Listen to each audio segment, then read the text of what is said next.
मान्यवर भगवान महावीर ने हमें वसीयत दी। 2600 साल से ऊपर हो गए भगवान महावीर को निर्वाण हुए। उनके 2 पुत्र हुए, 2 संतान थी भगवान महावीर की। बड़ी सुंदर संतान थी, बड़ी खूबसूरत संतान थी। आप कई के मन में उपद्रव मच गया होगा है कि उनने तो शादी नहीं करी, तो महाराज तुमने संतान पैदा कर दी है। एक संप्रदाय कहता है कि महावीर का विवाह नहीं हुआ और एक संप्रदाय कहता है महावीर का विवाह हुआ था। अब उसी में लड़ रही है जैन समाज। एक कहता शादी हुई, एक कहता नहीं हुई। अरे हो गई तो तुम्हारे बाप का क्या चला गया, और नहीं करी तो तुम्हें क्या मिल गया। लेकिन आदमी को लड़ना है फोकट में, उन फालतू बातों पे झगड़े होते हैं। आंखें लगा दी तो भगवान श्वेतांबर हो गए, आंखें निकाल दी तो भगवान दिगंबर हो गए। वाह रे आदमी, 2 रुपए की आंख में भगवान की जात बदल दिया करते हो। वाह रे इंसान, एक बार विचार करे। कोई पट्टी लगा के मोक्ष जाता है, कोई पट्टी उतार के मोक्ष जाता है, कोई श्रृंगार करके मोक्ष जाता है, कोई नग्न वेश रख करके मोक्ष जाता है। मान्यवर मत लड़ो इन चीजों पर, इन पर लड़ने से फायदा क्या है, ध्यान रखिए। महावीर ने विवाह किया या नहीं किया, इससे हमारे जीवन में कोई फर्क नहीं पड़ेगा। एक बात याद रखना, महावीर विवाहित थे या अविवाहित थे, महावीर श्रृंगार में थे या नग्न थे, इन व्यर्थ की बातों में मत पड़ो। महावीर ने क्या पाया उसे पाने की तैयारियां करो, उसे प्राप्त करने की तैयारियां करो। महावीर कैसे जिए, उससे कुछ भला ना होगा। जीसस कैसे जिए, राम कैसे जिए, कृष्ण कैसे जिए, इन्होंने क्या पाया, उस पर क्यों लड़ता है आदमी। मंदिर मस्जिदों के झगड़े हो रहे हैं इस देश में। अरे हमसे तो अच्छे वो परिंदे होते हैं जो कभी मंदिर में बैठते हैं, कभी मस्जिद में बैठते हैं। किन बातों के झगड़े, फूल के झगड़े, पीले चावल के झगड़े। बाहरे नादान, महावीर के नाम पर इतने झगड़े, इतने धड़ाधड़। जय हो अजमेर। लेकिन एक बात जरूर कहता हूं, इतने धड़ होने के बाद भी मैंने यहां सुना नहीं है कि इनमें आपस में लड़ाइयां होती हैं, वैमनस्यता रहती है, क्या रहती है। एक रही परंपराएं अपनी अपनी हो सकती है, कोई फर्क नहीं पड़ता। एक आदमी ने कहा महाराज आप 13 पंथी हैं कि 20 पंथी? अरे मैंने कहा कमाल कर दिया, मैं 13 पंथी की 20 पंथी? अरे मैंने कहा मैं काहे का पंथी, मैं तो मोक्ष पंथी, निर्वाण पंथी, मुझे तुम्हारी पूजाओं से लेना देना क्या है। और एक बात बताओ, एक 13 पंथ है, एक 20 पंथ है, एक श्वेतांबर है, एक दिगंबर है।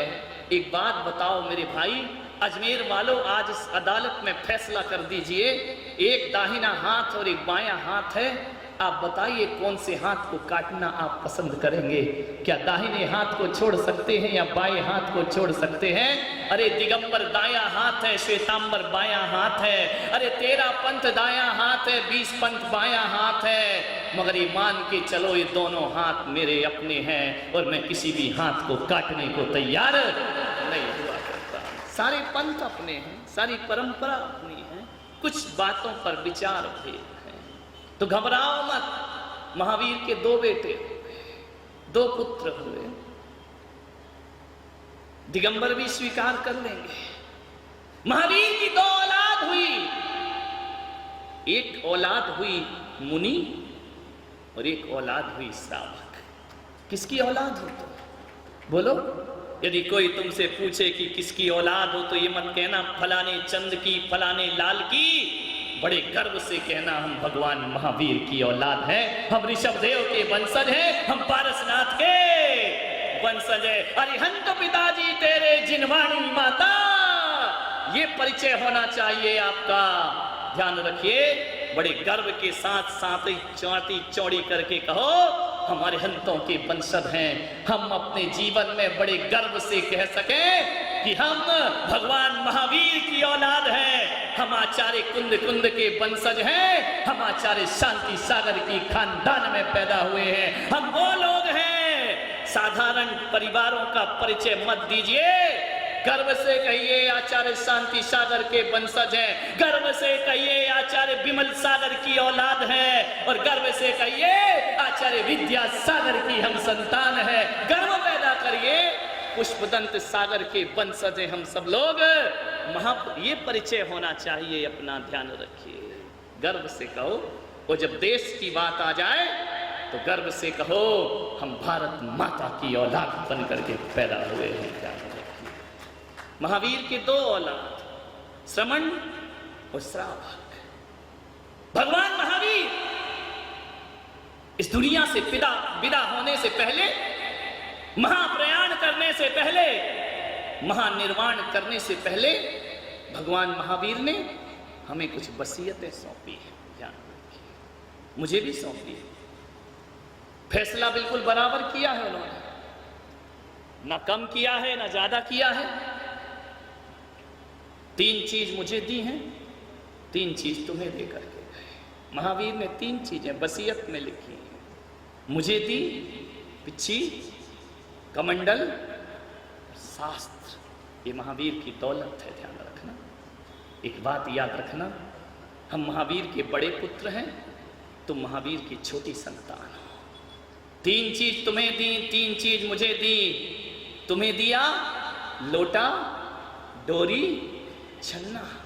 ध्यान रखना, श्रावक को 3 चीज दी है, लोटे रखना, डोरी रखना, पानी छान कर पीना, देव दर्शन करना।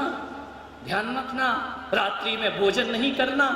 ये 3 चीजें तुम्हें दे करके गए। लेकिन आज मैं अजमेर में अपने इन भाइयों से कहता हूं, श्रमण होने के नाते हम बड़े भाई हैं, और श्रावक होने के नाते आप छोटे भाई हैं। आज 2600 वर्ष के बाद भी महावीर की इस विरासत को हमने संभाल करके रखा है। ध्यान रखिए, रात को 12 बजे भी आ जाओगे और कहोगे कि अपने पिता की वसीयत कहाँ है, तो हम दिखाने को तैयार हैं। लेकिन आज बड़े भाई होने के नाते मैं तुमसे पूछता हूँ कि बताओ मेरे महावीर की विरासत कहाँ है, तो आप क्या देने को तैयार हैं, दिखाने को तैयार हैं? ध्यान रखना, सपूत वही होता है जो अपने वंश की परंपराओं में वृद्धि किया करता है, उसे जीता है और उसे वृद्धिगत करता है। हमने महावीर के वंश को और उनकी वसीयत को जिया ही नहीं है, उसे आगे बढ़ाने का भी हम पुरुषार्थ सतत कर रहे हैं। हमने संवर्धन, आपने क्या किया है? आपके घरों से पानी के छन्ने गायब हो चुके हैं, आपके घरों से रसोई घर रात में खुलने लगे हैं। विचार करिए, आपके घर में अप्रत्यक्ष रूप में अभक्ष्य चीजों का प्रयोग होने लगा है। एक बार कौन सी वसीयत संभाली है तुमने महावीर की? बोलिए, मैं आपसे पूछता हूं, कौन है जो रात्रि में अन्न जल भी ग्रहण नहीं करता है? बताओ मेरे पिता की, मैं हक से पूछ सकता हूं, क्योंकि तुमने मेरी पिता की दी हुई दौलत का क्या किया है? बताइए, क्या किया है आपने? आलू प्याज आते हैं तुम्हारे घरों में, ये वसीयत संभाल रहे हो महावीर।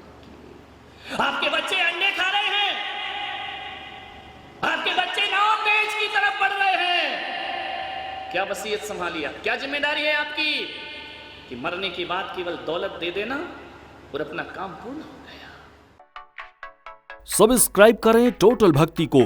अब हमारे वीडियोस को सबसे पहले देखने के लिए बेल आइकन को दबाना ना भूलें। इस वीडियो को लाइक और शेयर जरूर करें। आप हमारे चैनल को सब्सक्राइब भी कर सकते हैं।